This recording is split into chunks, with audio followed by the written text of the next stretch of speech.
let's look at justice. Justice is also one of the dimension of ethics.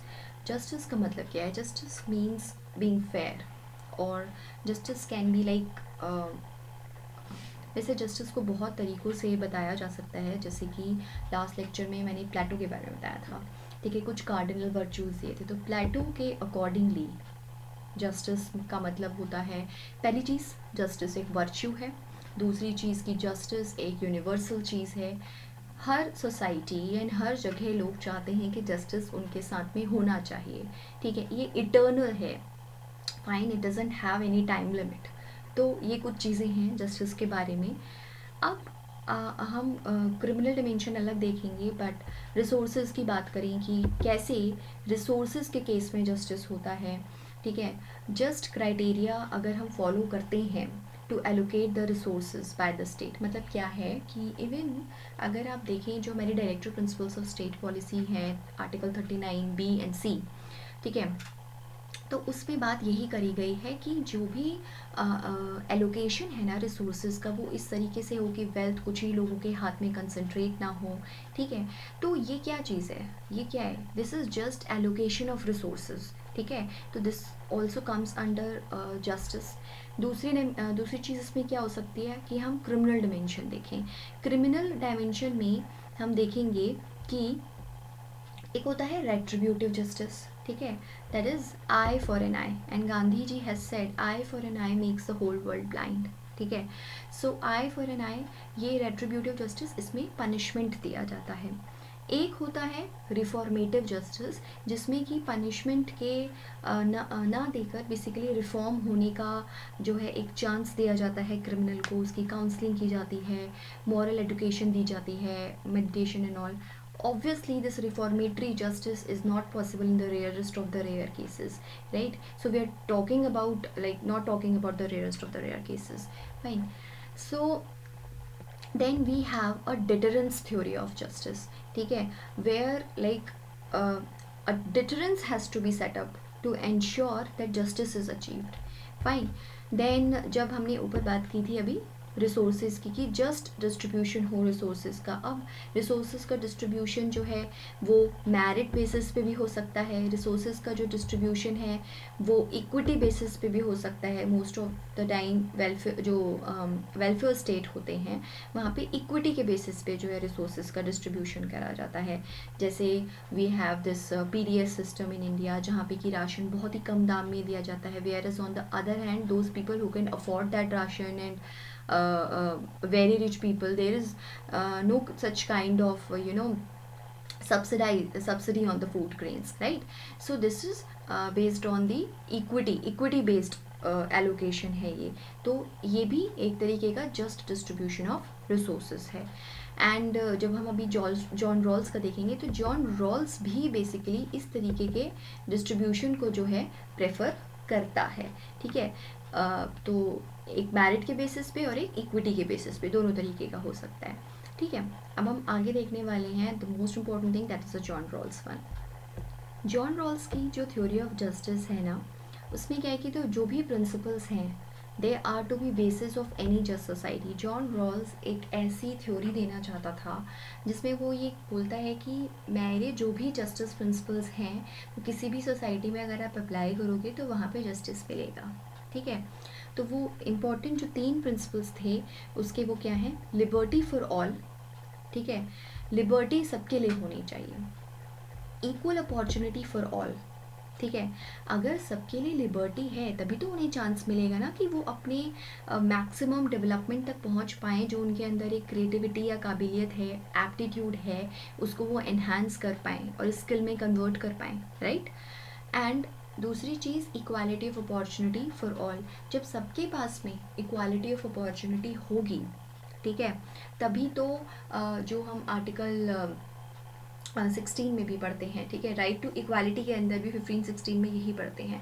तो equality of opportunity of for all, जब सबके पास में opportunity होगी कि वो जो है डेवलप कर पाएँ या जिस चीज़ में वो कॉम्पीट करना चाहते हैं उसको कॉम्पीट कर पाएँ with the required level playing field, ठीक है, तब जस्टिस होगा।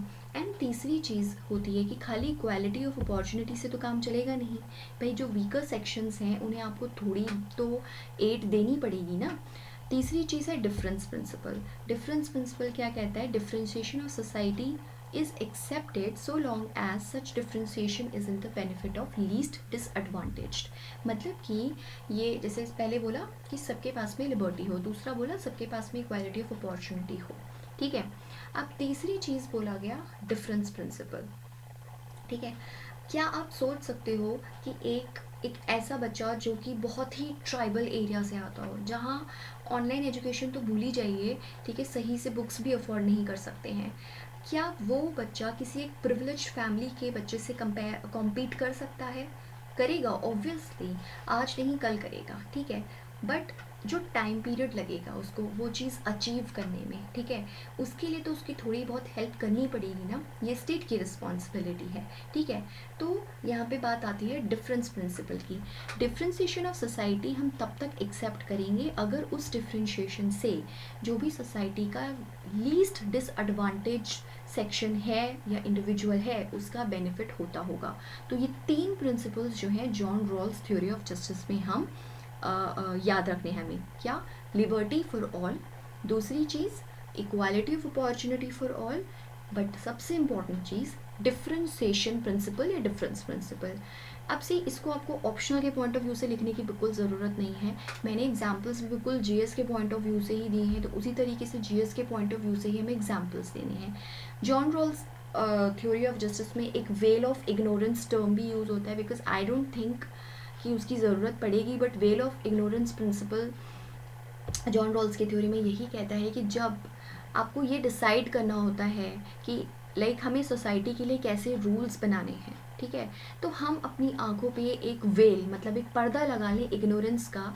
वो इग्नोरेंस किस चीज़ की होगी? इस चीज़ की होगी कि हमें नहीं पता, we don't know to which social class और caste we belong to, we don't know our socio economic status, हमें नहीं पता कि हमारा सोशो इकोनॉमिक स्टेटस क्या है, क्योंकि हमारी आंखों पे पर्दा लगा हुआ है। तो ऐसी सिचुएशन में हम जो डिसीजन लें, हम जो रूल्स बनाएंगे, ठीक है, तो वो कैसे बनाएंगे? हम ऐसे रूल्स बनाएंगे ना कि मान लो हम बिल्कुल जो है डिसएडवांटेज सेक्शन में आ गए, तब हमें क्या चाहिए होगा, ठीक है, हम ऐसे रूल्स बनाएंगे जिससे कि हमारा फ़ायदा हो जाए, ठीक है। So because humans are self interested people, so उस वेल ऑफ इग्नोरेंस पे जो हम रूल्स बनाएंगे ना, उसमें फॉर श्योर हम ये डिफरेंस प्रिंसिपल को रखेंगे। तो ये जो चीज़ है ना, ये वेल ऑफ इग्नोरेंस में आती है, जो जॉन रॉल्स ने अपनी थ्योरी ऑफ जस्टिस में दिया था, ठीक है। इसके अलावा हम थोड़ा सा अमर्त्य सेन के देख लेते हैं। अमर्त्य सेन ने क्या किया है कि लिंक किया है सोशल जस्टिस को कैपेसिटी बिल्डिंग के साथ में। अमर्त्य सेन का कहना ये है कि ऐसा नहीं है कि आपको सिर्फ किसी को खाने के लिए खाना दे देना है, ठीक है, आपको उन्हें सिखाना होगा कि ये खाना कमाना कैसे है। So you have to build their capacity as well, ठीक है, सो दैट हर बार वो हाथ ना फैलाएं। सो अमर्त्य सेन ने सोशल जस्टिस को लिंक किया है कैपेसिटी बिल्डिंग के साथ में, या हम कह सकते हैं अमर्त्य सेन ने एक एम्पावरमेंट की अप्रोच रखी है। सेन के accordingly mere distribution of resources is not enough, we have to make them capable, right? So for that we have to invest in social infrastructure like health, education, ठीक है, we have to work for our human development, ठीक है। justice is when real freedom, as it will come when person has freedom to make choices। Language थोड़ी सी ये उटपटा हो गई है यहाँ पे शायद, बट द एसेंस क्या है कि जस्टिस तभी रियल फ्रीडम होता है जब पर्सन के पास में ना फ्रीडम टू मेक चॉइसेस होता है। Like suppose there is a poor person who needs food, आपसे फूड मांगा, आपके घर में जो बना आपने दे दिया, ठीक है, but that person doesn't have capacity to earn that food, right, क्योंकि अगर शायद उसकी कैपेसिटी होती कि वो कमा के अपना खाना खरीद सकता या बना सकता, तो वो अपनी चॉइस के अकॉर्डिंगली बनाता ना।